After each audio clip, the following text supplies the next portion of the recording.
I think if you look at when markets start to move in one way or the other, typically they're preceded by great volatility.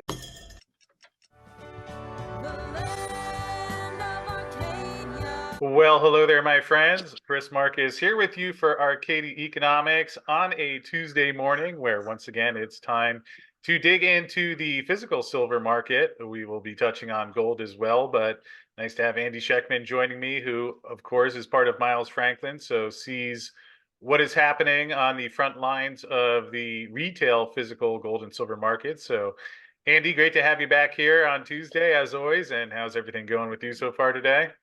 It's going good, Chris. Good to see you, buddy. I'm kind of out of body. I spent 2 days in Las Vegas with my old friends from Minnesota, watching what was the worst football game I've ever seen in my entire life. But I came home with one undeniable reality, and that is that I am not 21 years old any longer. And Vegas used to really, I could just brush it off in the morning, go have a Bloody Mary and breakfast and be ready to go again. But it's good to be back. I made it back in one piece, and my Vikings won, as horrible of a game as it was. Uh, I'm back in one piece and ready to do this again. The year's almost over, brother. I can't even believe it. It's like, wake up and here we are, 2024, right on the doorstep. So good to be back. Glad I made it home, and good to see you. Well, welcome back home, and glad to hear you had a good time out there. And perhaps following the gold and silver markets is good training to be prepared for some volatile swings, as often happens in Las Vegas as well. And curious, now that we're about a week and a half removed from that move up to 2150 in gold and back down. Obviously, I get it that people who want to see the price higher are a little disappointed that the new highs didn't stick. To me, my takeaway is perhaps to see that gold has gone over the 2150 level, and maybe even more significantly that now we've seen gold go up 150 bucks in a week, come down $150 in a week. Certainly that was something that Jim Sinclair and others talked about, that Yeah. as the evolution of central bank money printing programs and debt burdens reaches the next stage of things, that we would see bigger moves coming in the gold and silver markets. So curious, now that you've had a little bit of time to reflect on that, if that's your same takeaway or any other thoughts you have on what we've seen in the past week and a half. Yeah, I like your take on that, to be honest with you. And I think if you look at when markets start to move in one way or the other, typically they're preceded by great volatility. And look, this is not going to be an easy run, no question about it. Great volatility, to be for sure. And yeah, I remember Jim always saying that you'd see silver move in, not just in dollars, but maybe tens of dollars, and gold moving in hundreds of dollars. And yeah, we saw that. We saw just how fast it can move. But look, the banks, the central banks, the commercial banks, really, they're still in control of the price of gold and silver, and until they're not. And the West has a system that is slipping away from them, and they're going to cling to it to the best of their ability. And the canary in the mine shaft is accelerating gold and silver. It's not just a commodity. It's an indicator that the emperor wears no clothing. It's an indicator that the system, it really is filled with fragility and is over leveraged and undercapitalized, and all of these things. There's a magnifying glass that shines upon those things when the price of gold and silver takes off. So it's a lot more than just doing well on your investment or on your position of gold and silver. What it really is kind of, I think, the exclamation point behind everything that we've been talking about for a very long time. So yes, I think we'll see more of that as time goes on. And I think there'll be a Monday morning when we wake up and the commercial banks have given up trying to suppress the price. They've given up naked shorting, and they've suckered the managed money into going record short. And then it will just run. Now, we've been expecting that for a very long time. And, that should be the cover of the new abridged Little Boy Who Cries Wolf. It will just run. But look, the wolf comes at some point. So I think that that's something that we've just become accustomed to. And which makes it that much harder to hang on tight. But look, I mean, in 2023, the U.S. government took in 4.4 trillion in tax revenue, but their expenses are at 6.3 trillion. And I was reading something that says that next year it's supposed to be 6.8, and then 7.1, and then the next year up all the way up to 10 trillion by 2033. And so when you talk about the reasons to own gold, our tax revenues are decreasing as the economy is getting tougher, and our government is addicted to spending, and the dollar's in trouble. And I think that's exactly why they don't want to let the price of gold and silver take off, for people to realize that this is a game that will not end well for the West. And I expect to see much greater volatility. And on these pullbacks, look, do what the big money is doing. And the big money, the governments around the world, Turkey and China and Saudi Arabia and all of the central banks are massively accumulating gold and silver, not just gold, but they're also accumulating silver, and use this as an opportunity, I think, to do exactly what they're doing. It's it's a subsidy. And we've talked a lot about Turkey buying a whole lot of gold, but they also just bought a whole bunch of silver, and more so than they ever have. Their imports for 2023 are already at a new record of almost 32 million ounces. So these countries that are using the Western suppression to de-dollarize and to accumulate massive amounts of gold and silver, well, that's what we need to do. And whether it's massive or small bits, instead of getting dejected, which is easy to do after all of these years, stay with the plan, trust your gut. This will not end well mathematically. One last point, to hammer this home, and that is that when I look back at the things that we've talked about as a company, or you and I personally or professionally, for a very long time, the majority of everything we ever talk about happens usually much longer or later than we had anticipated, and usually for reasons that we didn't see coming. But when you're looking at things through a lens of economics and mathematics and a sprinkling of old school logic, they come true. You just have to hang on. And looking back over 34 years, sometimes hanging on means hanging on a lot longer than we would like. But this volatility that we're seeing, I think, is a precursor to some sort of a movement. And is it the ultimate movement, or is it a notch higher and then more volatility, then a notch higher and more volatility? I don't know, but I think the only way to really deal with it, if you believe the math, if you believe the economics, if you believe the logic, if you believe the central banks that have a script, have a playbook, then do what they do and use these pullbacks as a subsidy and as a way to increase your position in a world that's getting increasingly insane. So with that said, I'm curious, in that past week and a half, how have people been responding? Were they concerned, frustrated? I'm assuming there was probably not a lot of physical gold and silver selling, but just curious how people have actually responded to what they saw over the past week. We see and hear less angst about moves like this than we do when we languish through extended periods of flatlining or slowly, moving lower. The volatility people have become accustomed to, and I think I think the people who get it, the people who have been accumulating, I think they understand exactly what this volatility represents. I think they understand that the West is losing a battle. So maybe the people who bought when gold, top ticked at 2,100 plus, or the people who bought silver at 25 plus are a little disappointed. But no, we see less in terms of anger or exasperation in this environment than we would if the price just languished in a world where it should be going the other direction.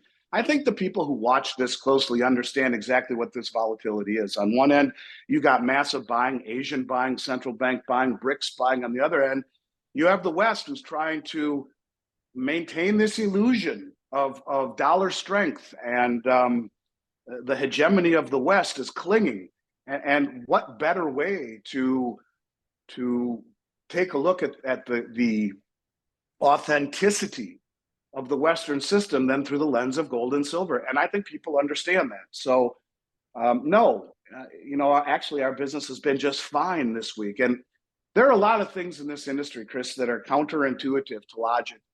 But I do think the people that have been paying attention understand it. What this volatility really does to me is that, the money manager across the street from me who gives me crap all the time when the price of gold and silver falls, well, that gives him fodder. And when the people who are mainstream, who are giving analysis about the dollar and the soft landing and the economy turning around and all of these things and no reasons to buy gold, well, it gives them stuff to talk about too. But other people who have been following us and you and reading the alternative sources of information, not just following Fox and CNBC, I think they understand exactly what this is. And as we get closer to some sort of resolution with the markets and with the dollar and the political and the geopolitical and all of the things that are swirling faster and faster and faster, they understand that this is a battle.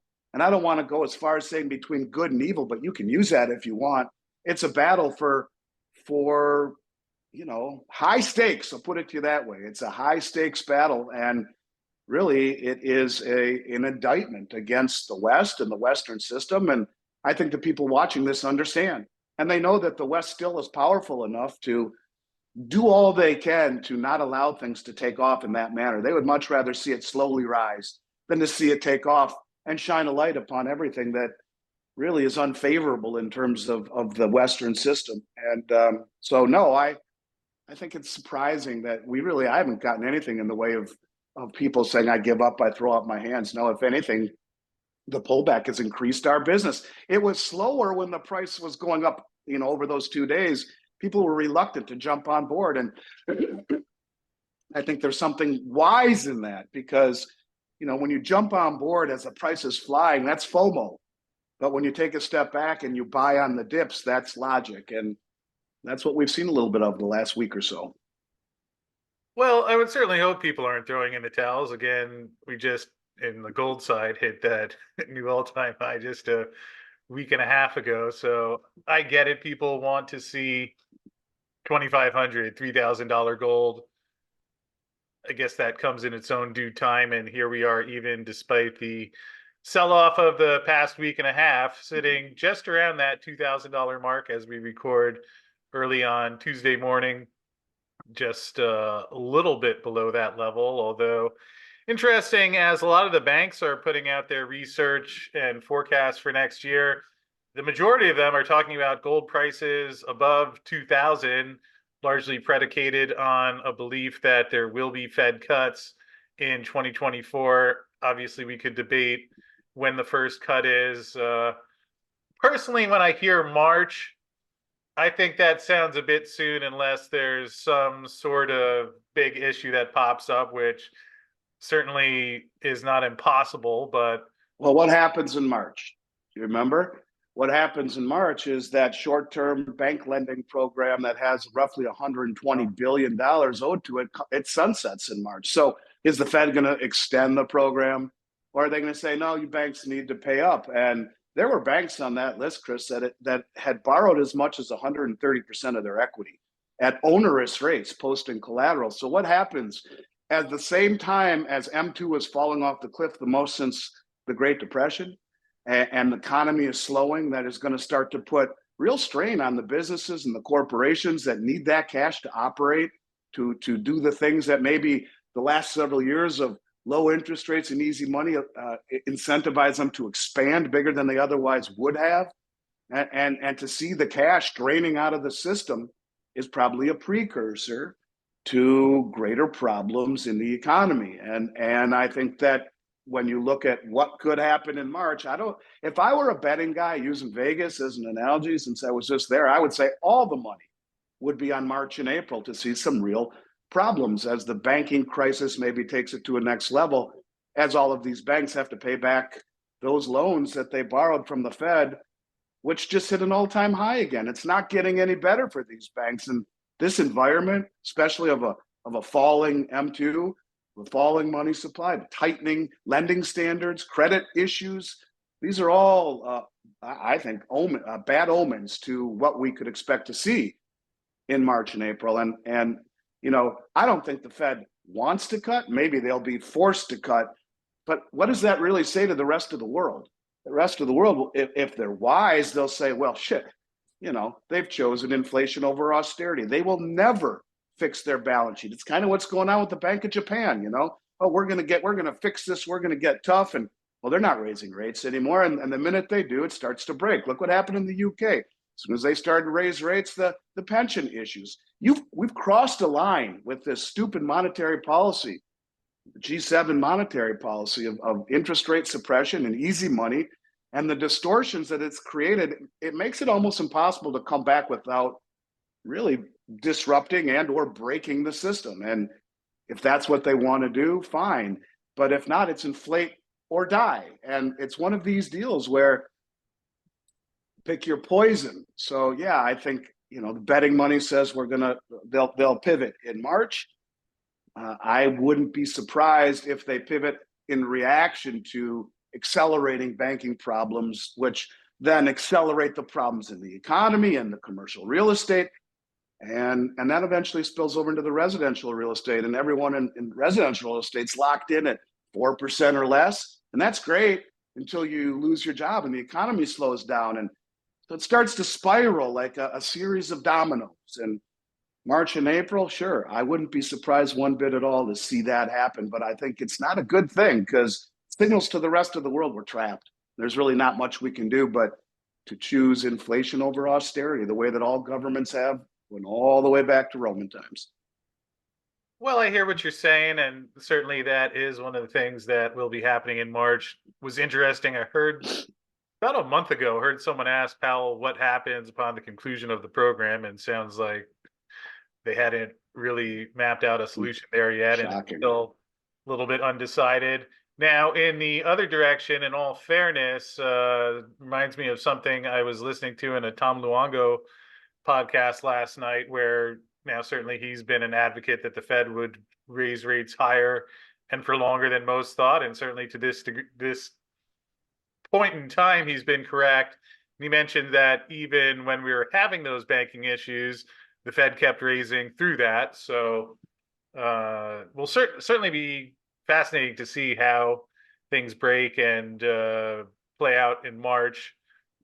I'll leave myself on the side that unless there's a real breakage, I think that's a bit early for the rate cut. But again, it seems like there is more consensus that in 2024, we will be getting rate cuts, whether it's March or later on. And certainly the gold forecasts are supporting as much. I haven't really seen many banks forecasting $1,800 gold or $1,700, but it seems almost like when you line the dynamics up, it's more debate over how quickly and to what extent things rise rather than which direction it goes in. And perhaps one last thing we can highlight here is something that you were talking about on Zero Hedge. Nice to see your face there. And this was an article with Quote the Raven Finance, and he was talking about the situation with the BRICS and asked his friend Andy Schectman of Miles Franklin, one of the smartest people when it comes to understanding the dollar globally. And perhaps you could walk through what you were sharing here and talking about in terms of the expansion of the BRICS and the situation with the oil market. Yeah, I've talked for a very long time, Chris, about the BRICS. It's been my central focus. That's no surprise to anyone who's even seen a few of my videos, and that goes back to late 2019. And I've talked a lot about Saudi Arabia, and Saudi Arabia is in the news again today. You had Putin make a surprise visit not only to Saudi Arabia but also to the United Arab Emirates, and that was kind of the premise of this article that I was asked to contribute to Quote the Raven. And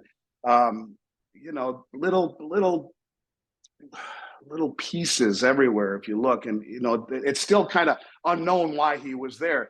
A guy that hasn't left the country more than once or twice in the last year or two because there's the West has an arrest warrant out for him.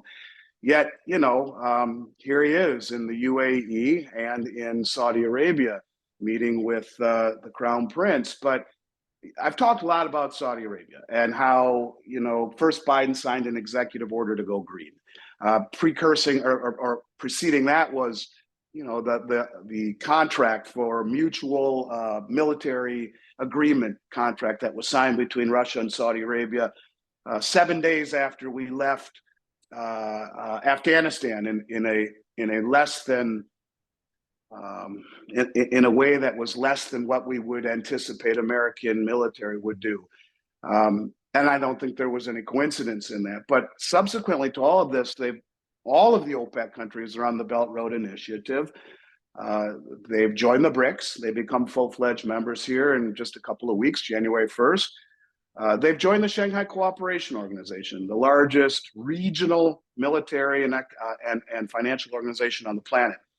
And they told the folks in Davos, this is kind of where it starts to dovetail into this article, yeah, we'd be interested in taking other currencies for oil. Now, you could argue they already are in doing business with China. They're taking the yuan and probably converting that into gold on the Shanghai Gold Exchange. But they didn't say we are going to take other currencies for oil, but that we would be open to taking other currencies for oil. Well, the interesting part about the United Arab Emirates and Putin making a surprise visit there was that they just had this climate meeting in Abu Dhabi, and it was 200 countries from around the world in a UN-sponsored climate meeting. And the interesting part about it was that it was being presided over by the head of the state-owned United Arab Emirates oil company. He's the guy presiding over it. And the day before, 2 days before they invite 200 countries or delegates from 200 countries to this meeting, they made a statement that they no longer wish to take dollars for oil. Now, they're the 7th largest producer of oil in the world. They are an OPEC member, and they were just admitted to BRICS right alongside Saudi Arabia. So you wonder what the conversation was between the leaders of the United Arab Emirates and Saudi Arabia and Putin when he came over and made a surprise meeting just after this summit ended, and just after the UAE tells the world, hey, we're not going to take dollars for oil anymore. And why would they, right? Why would they, when part of the OPEC agreement, Chris, was to recycle those dollars that they get for oil into treasuries? Well, how's that worked over the last couple of years? And look at the value of the dollar. It's losing 7, 8, 9% per year to money creation. I don't care what the CPI says. It's a lie. They don't take into account things that are really destroying the value of the dollar. And look at just what the shadow stat says. Those numbers are 7, 8, 9%. So, and that's probably low. But let's call it 7%. So you're losing 7% per year in the dollars that you accept for oil minimum. You're watching the value of the 10-year Treasury lose value because it's when measured against real interest rates, it's still a negative real return. Not working so well. A country that signed an executive order to go green, and a country that's not aligned ideologically with OPEC, with the nations of the Middle East. And so why would they? And the BRICS nations are providing safety in numbers. 40 other countries, 40, have expressed interest. I think 20 have formally applied, and there's still a little shroud of mystery as to who they are. They'll be announced soon. Well, look, you have a whole, there you go. And if you look at those countries. Have the list. So I think if you read that article, it says he thinks those are the countries that will be involved. Pretty sure. But in looking at that, every single one of those countries is more or less natural resource rich and or a very rapidly expanding economy. And these are the countries that in and of themselves mean nothing. Well, look at Turkey right there, right? Turkey. The second largest accumulator of gold in the world this year, massive accumulating silver, more than they ever have. We're just rebuffed from joining the United Nations and more or less said, good, we're done with you then, fine. These are countries, and like Uzbekistan, this is a country, I don't know if they're in the Eurasian Economic Union, but if not, they're probably applying to it. All of these countries in End and Stan, they all are most of them are part of the Eurasian Economic Union, and the president of Belarus just said that the Eurasian Economic Union, the Shanghai Cooperation Organization, and the BRICS need to meld together and is calling for a meeting. I've been saying that for 3 years. It's going to happen. They're all similarly intertwined. And what you see in this slow changing dynamic is exactly why the West wants to suppress gold and silver. They can't let it take off because it really incentivizes the rest of the world, I think, to move away from the dollar, because it signals that the dollar is illusionary. The strength is illusionary, and it's really the kryptonite to the system. So this is why there will be this battle.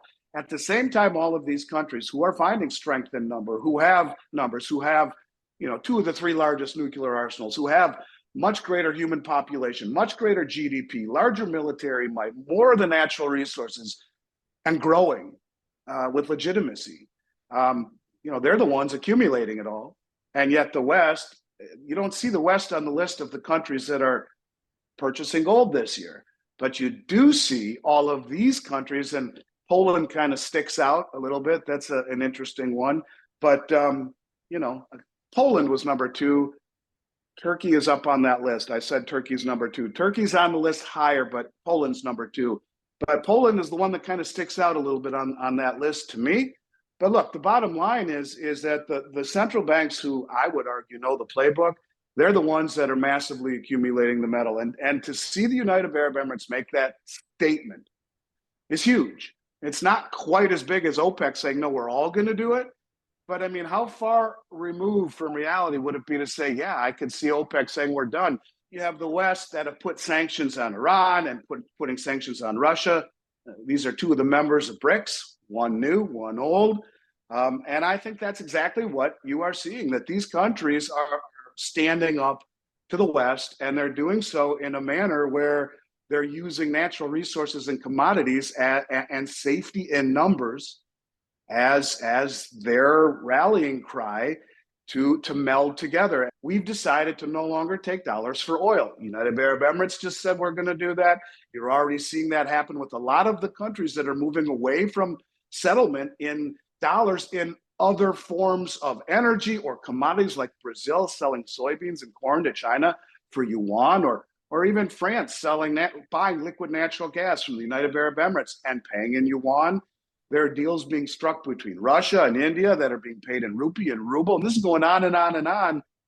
And how hard would it be in your mind's eye to see OPEC say, hey, listen, thanks for the memories. We're going to follow suit of the United Arab Emirates and this growing de-dollarization of the BRICS. And we're going to band together, and well, we're going to use local currencies to buy oil from, or to accept for oil from now on. And all of the OPEC and BRICS members. You see, Brazil has just applied to OPEC. Well, they're a BRICS member. They're striking deals outside the dollar with countries.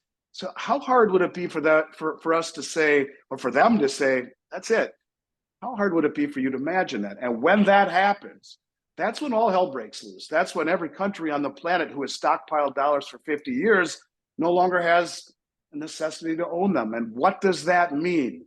Well, that certainly means that any pivoting aspirations could be thrown out the window, because the market, which would be much more powerful than the Fed, would have to respond to the dumping of dollars globally, which would be rising interest rates, massively rising interest rates, which you could argue resets the whole system.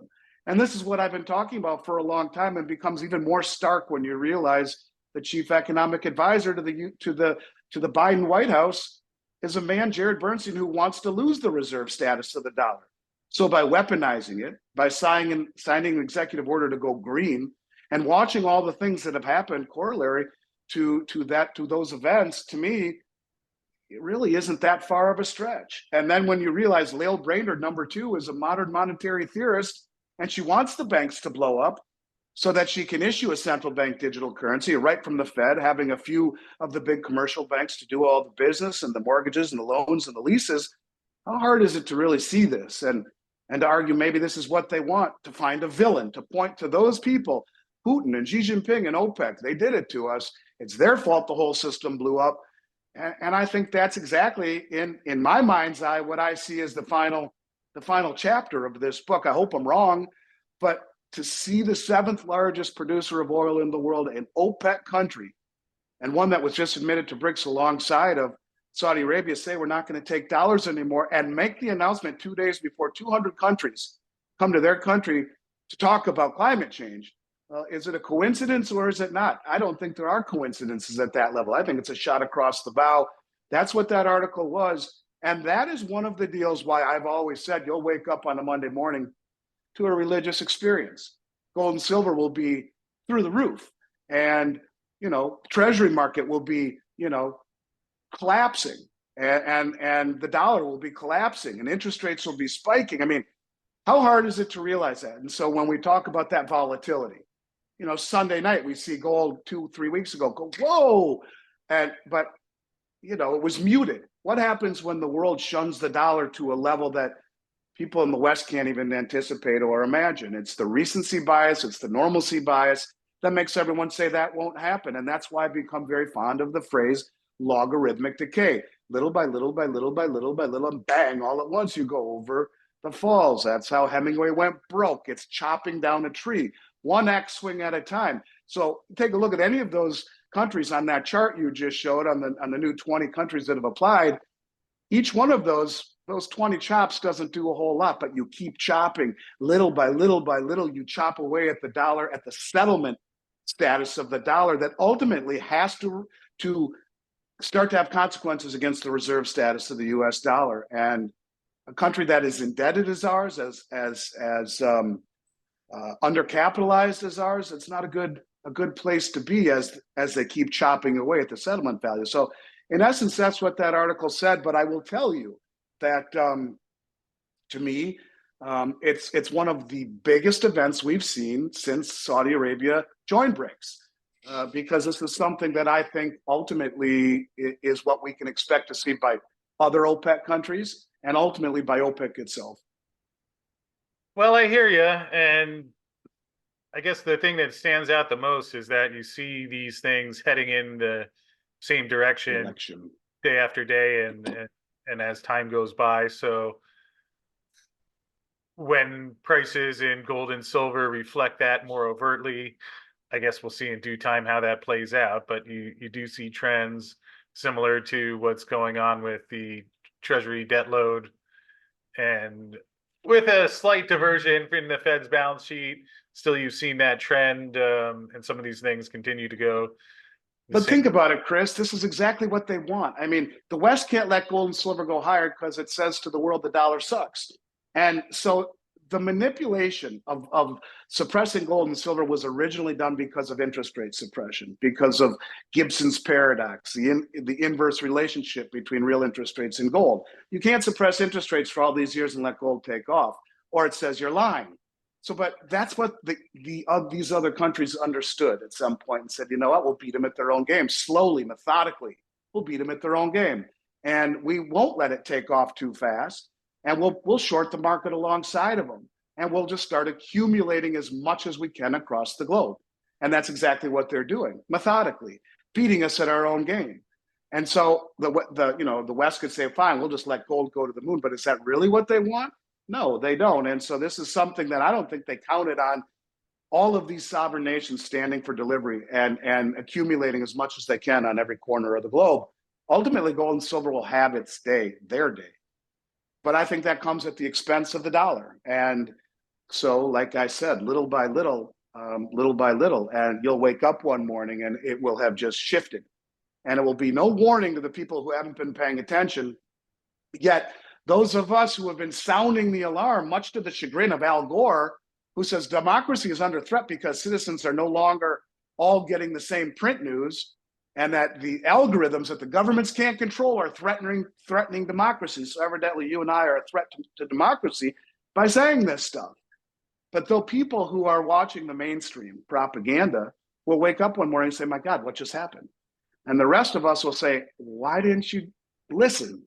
For all of these years, we've been screaming. The tinfoil hat group has been screaming, but you don't have to be particularly astute to see the crumbs that are being laid at our feet. Like you said, you keep seeing it, a pattern. And that pattern, either you embrace and understand, or you just fall into the same old, the trap of recency bias and normalcy bias. That can never happen. There's no way that can happen, but it's happening. It hasn't fully happened. little by little by little by little, it's happening. And I choose to be on the side of preparedness and hope I'm wrong. And I guess only time will tell. But I, for one, appreciate the forum to talk with you, someone who I respect tremendously in the way that you look at the world and kind of keeping me in balance. And I just think that this is just beginning, to be honest with you. Well, I hear what you're saying. It's surreal at times to watch it unfold day after day, year after year. And geez, I guess it was 2018 or so when we started doing this channel more actively. And you know, you've been doing this for a while, and you see those years tick by, and some of these things grow and grow, and make your best decisions possible. So I suppose Yeah, that's your hair wasn't so gray back then in 2018, nor was mine. So I don't know if it's father time catching up with us or watching this market, which makes you gray. I don't know, but I, for one, appreciate you very much and the platform that you have. And I know a lot of people do, and ultimately will thank you. So final chapters haven't been written yet, brother. They haven't. But I, honest to God, believe 2024 will be probably the craziest. If I had to guess, I would say it's the craziest year of my career, which will be in its 34th year in February. And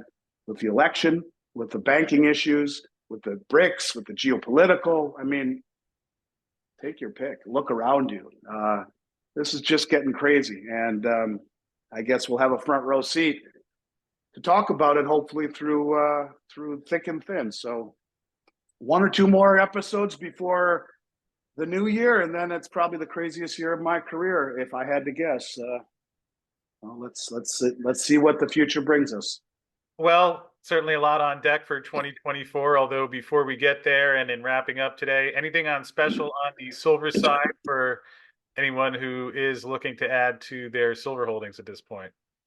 Yeah, two very good things in my opinion, and American items that have been too expensive to recommend for the past 4 years. This is the best value that we've seen them at, literally, in 4 years. We got the 2023 and backdate Silver Eagles at $4.99 over spot delivered. Anything over 100 ounces delivered for free shipping. And junk silver, dimes, quarters, half dollars. Well, we'll take the half dollars out of that. This will just be dimes and quarters at $3 over spot. I was paying $8 or $9 over spot to buy junk silver back from the public less than a year ago. And well, Silver Eagles, heck, I mean, they were 15, 16, 17 bucks everywhere in the country for the better part of the last 3 years. So two items that I like a lot right now, especially with all of these states in the United States that are moving to accepting legal tender coins, past or present, issued by a sovereign mint as currency. Yeah, I think they're two very good choices here at the end of the year. All righty. Well, I appreciate that. And if people would like to take advantage of that or have questions, you can contact us at arcadia@milesfranklin.com. And Andy, glad to have you back here. Glad you survived a weekend in Las Vegas, but good to talk some gold and silver as we continue on in the latest trading week. So only a couple of weeks left in the year. We'll see how things shake out, but certainly good times in the gold side, even if we're off the all-time highs. And silver, I wonder if we'll get back to positive territory on the year. Quite a volatile year it's been, but we'll see how things play out, and we'll look forward to checking back in with you next week. I appreciate you, brother. Thank you very much. We'll see you soon.